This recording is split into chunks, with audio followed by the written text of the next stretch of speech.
Black woman came for a simple cup of coffee, but walked into humiliation that would shake an entire cafe to its core. What started as mockery turned into a powerful lesson, one that changed every life in that room. Every story begins with a voice. Make sure you're here to hear them all. Subscribe now. The bell above the glass door jingled softly as Maya Johnson stepped into Brewhaven Cafe, a popular coffee spot in downtown Atlanta. It was mid-afternoon, and the place was buzzing with chatter, laughter, and the aroma of roasted beans. Maya adjusted her simple beige coat and walked quietly to the counter.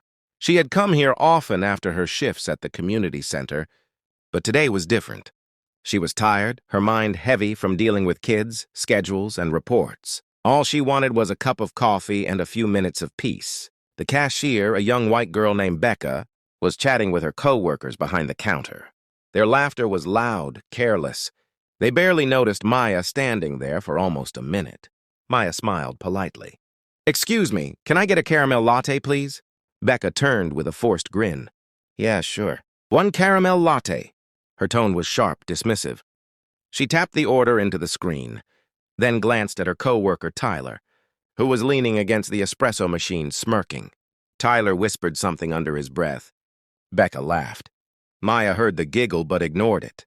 She was used to it. The looks, the subtle disrespect, the tone people used when they thought no one would call them out. She stepped aside to wait for her drink. Behind her, a group of college kids laughed loudly. Phones out, scrolling through TikTok, the cafe's music mixed with the sound of steaming milk and clattering cups. Maya checked her phone. Her husband, David, had texted earlier. "Running late from a meeting. Let's grab dinner later, okay?" She smiled faintly. David owned several restaurants across Atlanta. He was hardworking, kind, and humble. He treated everyone with respect, from his managers to his dishwashers. Few knew he had once been a dishwasher himself, before building his business from scratch. Maya looked up as Becca called, "Caramel latte for—" Maya. But before Maya could reach the counter, Tyler nudged Becca with a grin. He whispered something again, and Becca laughed, louder this time. Maya frowned, confused. Becca held up the cup, pretending to stumble slightly, and in one swift motion, the cup slipped from her hand. The caramel latte splashed across the counter, spilling onto Maya's coat and shirt. "Oh my God!" Becca gasped dramatically, but her lips twitched with amusement. Tyler burst out laughing. Maya froze, her heart pounding. The coffee was hot, and the embarrassment even hotter. The nearby customers looked up, some whispering. Becca covered her mouth, pretending to be sorry. "I'm so sorry, ma'am. I totally didn't mean to." Tyler was recording on his phone. "Yo, Becca, that was crazy." He laughed. Maya looked at them silently, her hands trembling slightly. She grabbed a few napkins and started wiping her coat. Her voice was calm but firm. "Can I speak to your manager, please?" Becca's smile faded slightly, but she kept her tone playful. "Oh, come on, lady!" It was an accident. "Chill out." Maya straightened her back. "Manager? Now," Tyler muttered under his breath. "Some people can't take a joke." The cafe suddenly felt colder. Becca sighed and walked to the back, calling for the manager. Customers watched quietly, uncomfortable. Maya stood still, her pride holding her upright. She didn't shout. She didn't cry. She just waited. Inside, though, her heart was breaking, not because of spilled coffee, but because this was still happening. The mockery, the laughter, the disregard. A tall man in a gray suit entered through the cafe's side door, checking his phone. His name was David Harris, owner of Brewhaven Cafe. He had just finished a meeting downtown and decided to drop by his flagship branch. Becca spotted him and smiled nervously. "Oh, Mr. Harris, we have a small issue here." David looked up and froze. Maya turned too, her coat still stained, her eyes meeting his. The cafe went silent. Every whisper stopped. David blinked once, then looked from Maya to the trembling barista. His voice was calm, but his face said everything. "What happened here?" he asked. No one answered. Tyler slowly lowered his phone. Maya looked at David and said quietly, "They thought it was funny." The words hit harder than any shout could. Becca stammered, "Wait, you know her?" David's jaw clenched. He stepped forward, looking straight at Becca and Tyler. "Yes," he said evenly. "She's my wife." The cafe went completely silent. Becca's face turned pale. Tyler's phone slipped from his hand and clattered onto the floor. Maya stood still, watching as the room shifted. The laughter was gone. The smirks vanished. And now everyone was waiting to see what the owner, the husband, would do next. The cafe was silent. The sound of the espresso machine stopped, and even the customers sitting near the window froze with their cups halfway to their lips. David Harris slowly set his phone on the counter and looked at Becca, then at Tyler. His calmness was more terrifying than anger. His voice was steady. "Explain what just happened." Becca's face flushed red. "It was an accident, sir. I slipped. The cup just fell." Tyler interrupted, trying to help. "Yeah, man, it wasn't that serious. We were just playing around. She took it the wrong way." David turned to Maya. "Is that true?" Maya looked at him quietly. They were laughing before it happened. And after, he recorded it. She pointed toward Tyler's phone lying on the floor. David picked up the phone and looked at the screen. The video was still open. It clearly showed Tyler filming as Becca pretended to slip, then both laughing as the coffee spilled. A few customers gasped softly. Becca covered her face, realizing how bad it looked. David took a deep breath.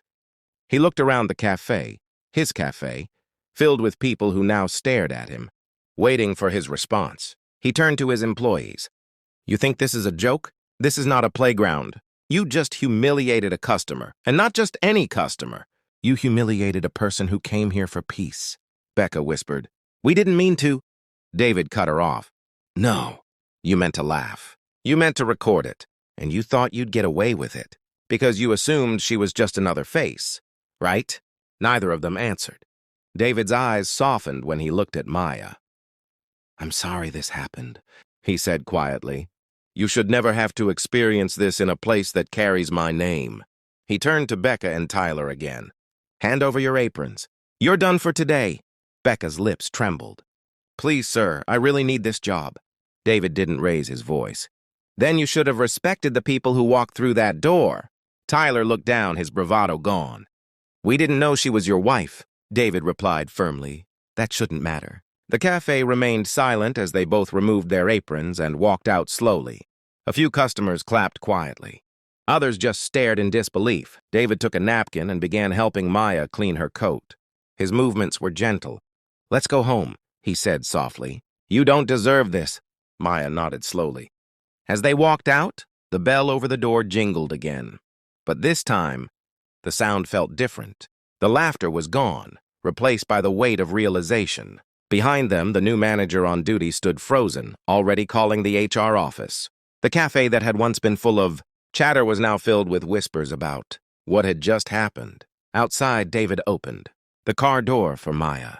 The late afternoon sun cast long shadows on the pavement. He sat beside her, silent for a moment, then said, "I built this place to be safe for everyone. But today I realized not everyone inside shares that vision." Maya sighed. "You can't control people's hearts, David, but you can show them consequences." He nodded, "And I will." They drove away quietly, the sound of the city fading behind them. By evening, the incident was all over the internet. Someone from the cafe had uploaded the clip before it was deleted. The 12-second video showed Becca dropping the drink, laughing, and Tyler recording it. The video didn't show the full story, but within hours it had millions of views. Comments poured in. "How could they treat someone like that? I hope she's okay. Fire those employees!" But then came the twist. Another video surfaced. A customer who had been sitting near the counter had recorded the entire confrontation. It showed the moment David walked in, the shock on everyone's face, and his calm but powerful words, "She's my wife." That second video exploded online. News outlets picked it up. Local reporters called it the cafe incident. Some people called it the boss's wife story. Maya's phone wouldn't stop buzzing. She sat on the couch at home, her coat finely cleaned, watching the chaos unfold on social media. She didn't want the attention. She didn't post anything. She just watched in disbelief as strangers debated her experience. David came in from his office holding his laptop. "It's everywhere," he said quietly. "I know," Maya replied. "I didn't expect this." David sat beside her. "Neither did I. But maybe it's good. Maybe people need to see what disrespect really looks like." Maya sighed. I just wanted a cup of coffee. He smiled faintly. And now the whole country knows. You as the woman who stood tall when others tried to bring you down. The doorbell rang. It was Lisa, one of David's senior managers. She looked worried. Sir, the press is outside the cafe. They're asking for a statement. Some customers are demanding to speak with you. David nodded. Let them wait. I'll talk to them tomorrow. Lisa hesitated. Sir, corporate called. They want to know how to handle the PR situation. Maya looked at David. You always said your business stands for dignity. This is your moment to prove it. David looked at her, his eyes serious. Then tomorrow I'll speak. But not just about the incident, about how we treat people. That night, while the city slept, Maya scrolled through hundreds of messages from strangers, some kind, some angry, some supportive. She felt exhausted but strangely peaceful. David looked out the window at the empty streets. Sometimes, he said quietly, it takes one ugly moment to remind people of what respect really means. Maya looked up at him. Then let's make something good out of it. David nodded. We will. The next morning, the front of Brewhaven Cafe was crowded with cameras, reporters, and curious onlookers. The once quiet coffee shop had turned into the center of attention. News vans lined the street, and the cafe's logo appeared on every local TV channel. David stood near the entrance wearing a simple black suit. He didn't bring any PR manager or media handler. He wanted to speak for himself. Lisa handed him a small folder with notes, but he shook his head. I'll speak from the heart, he said. Inside the cafe, the staff waited nervously. The remaining employees looked pale and worried, whispering to one another. Everyone knew what was about to happen.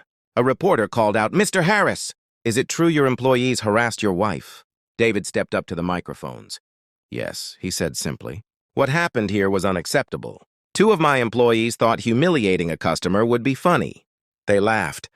They filmed it. And that customer happened to be my wife. The reporters murmured among themselves, recording every word. David continued, but let me be clear. This is not just about her being my wife. It's about respect. Every person who walks into this cafe deserves kindness, whether they are a CEO or a janitor, whether they are black, white, or anyone else. He paused for a moment. When I started this business, I wanted it to represent fairness. I started as a dishwasher. I know what it feels like to be looked down on. So seeing something like this happen under my name, it broke me. One of the reporters asked, what actions have you taken against the employees? David answered firmly, they have been terminated. But firing them doesn't solve the deeper problem. It only ends one part of it. He looked directly into the cameras. So starting today, all Brewhaven employees, from management to part-time baristas, will undergo mandatory training on respect, diversity, and workplace behavior. Not just for show, but because we need to do better. The crowd went silent. Even the reporters seemed to feel the weight of his words. Then David added, and to the woman who faced that humiliation, my wife, Maya, I want to say this publicly. I'm proud of you. Not because you are my wife, but because you showed grace when others showed ignorance. The reporters' cameras flashed. The statement spread across social media within minutes. The owner who took a stand for his wife. That became the headline everywhere. Back home, Maya watched the live broadcast on TV. She sat quietly, tears welling in her eyes. She wasn't crying out of sadness, but out of pride.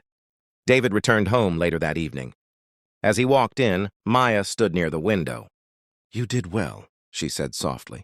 He smiled faintly. I just told the truth. She shook her head. No, you reminded people that dignity still matters. David put his hand over hers. I just wish it hadn't come at this cost. Maya looked at him. Sometimes it takes pain to open people's eyes. Over the next few days, the story continued to spread. News channels debated it, podcasts discussed it. Social media exploded with opinions. Some people praised David and Maya for their calm response. Others criticized the workers for their behavior. But behind all the noise, something began to change inside Brewhaven Cafe. The employees who had witnessed the incident began to talk openly about it. A young barista named Riley approached Lisa one morning. I used to think stuff like that wasn't my problem, she said quietly. But now I see that silence makes you part of it. Lisa nodded. That's why David's training idea matters. We have to change the culture, not just the rules. Later that week, David held a closed meeting with all his staff. Maya also attended, though she stood at the back, quietly observing. David began. "I'm not here to scold anyone. I'm here to talk about what kind of place we want to be. The truth is, what happened last week could happen anywhere.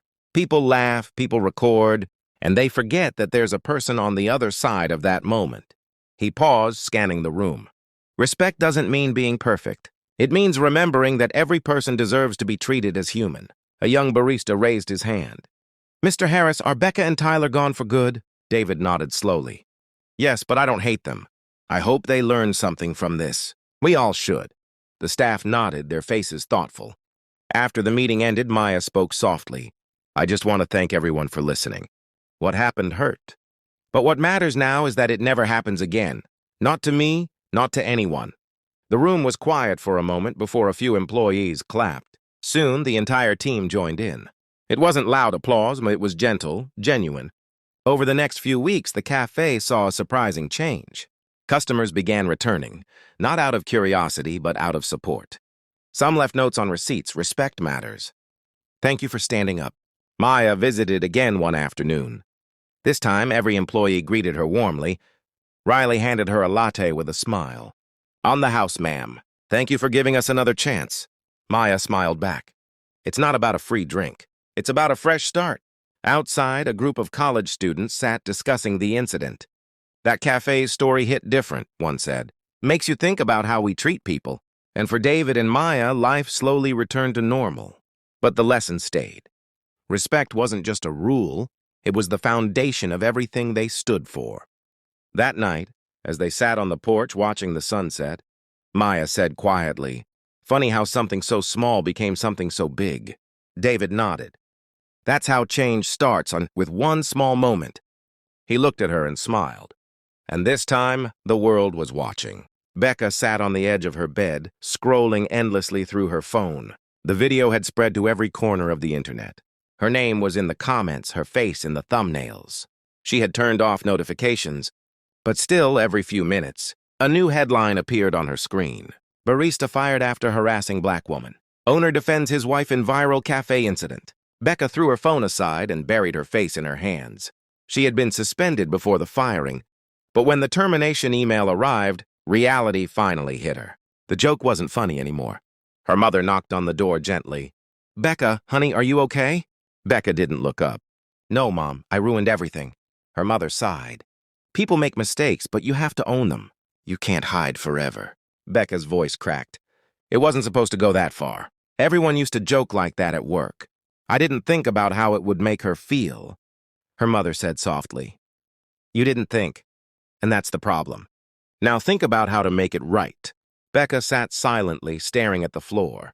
Meanwhile, across town, Tyler was going through his own storm. His friends had stopped calling. His social media accounts were filled with angry comments. He had lost his part-time college job at the cafe and his internship. Application had been withdrawn. He sat alone in his small apartment, watching the viral video again of the part where David said, "She's my wife." The words echoed in his head. He remembered laughing, holding his phone, thinking it was just a silly prank. But now, watching Maya's calm expression, he realized something he had never seen before, the look of dignity. She didn't yell. She didn't curse. She just stood there, proud and quiet, while he laughed at her pain. He whispered to himself, "What was I thinking?" The guilt hit him hard. For the first time, he saw himself from the outside, and he didn't like what he saw. Days passed. The noise online started to fade, but the lesson stayed. Both Becca and Tyler found themselves lost, struggling to move on.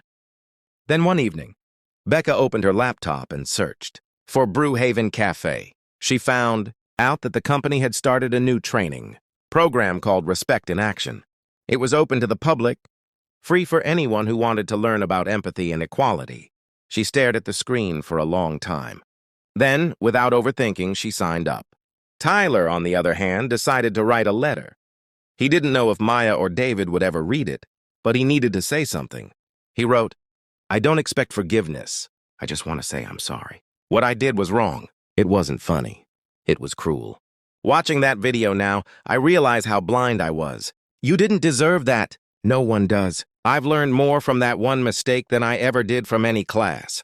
Thank you for handling it with grace. I hope one day I can earn back my respect as a person. He sealed the letter and mailed it to Brewhaven's main office. 2 weeks later, David sat in his office going through the morning mail. Among invoices and supplier notes, one plain white envelope caught his eye. It had no return address. He opened it, read the letter slowly, and sighed. Then he handed it to Maya, who was visiting him at the cafe that day. She read it quietly. Her expression was calm, but her eyes softened as she finished. He wrote this from the heart, she said. David nodded. He made a terrible mistake, but maybe this is the beginning of something better. Maya folded the letter carefully. Sometimes guilt can either destroy a person or change them. It's up to him which one it becomes. Later that week, the Respect in Action workshop began. Dozens of people showed up. Staff from other cafes, college students, even strangers who had followed the story online. To everyone's surprise, Becca walked in too. She looked nervous but determined. When she saw Maya standing near the registration table, her steps slowed. Maya noticed her. For a moment, the air felt heavy. Then Becca whispered, "I didn't expect you to be here." Maya replied softly, "I didn't expect you to come." Becca swallowed hard. "I came to learn. I came to say sorry. Not because everyone's watching, but because I was wrong." Maya looked at her carefully. "It takes courage to admit that." Becca's eyes filled with tears. "You didn't yell. You didn't insult me. You just stood there. And that silence hurt more than anything else. I'll never forget it." Maya gave a small nod. "Then make sure you don't."